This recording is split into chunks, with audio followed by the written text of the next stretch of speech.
Urang salila ieu teu percaya bakal menang cinta lamun tanpa harta.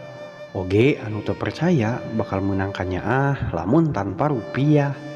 Tapi semenjak urang wauh jeung maneh, urang sorangan ngerasa aneh. Ternyata masih aya cinta anu lain modus, jeung kanyaah anu sangat tulus. Heueuh, maneh anu geus ngabuktikeun bahwa masih aya cinta anu bisa narimakeun. Sanajan urang can bisa bareng bikeun.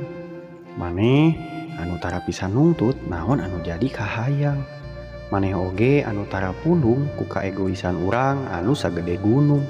Malah maneh anu selalu nuntun di saat urang bener-bener linglung. Urang tambah yakin nyatana memang aya anu ngaranna cinta bisa narima naon ayana. Mugia urang jeung maneh sagancangna dipanggihkeun jeung kabagjaan anu saestuna. Amin.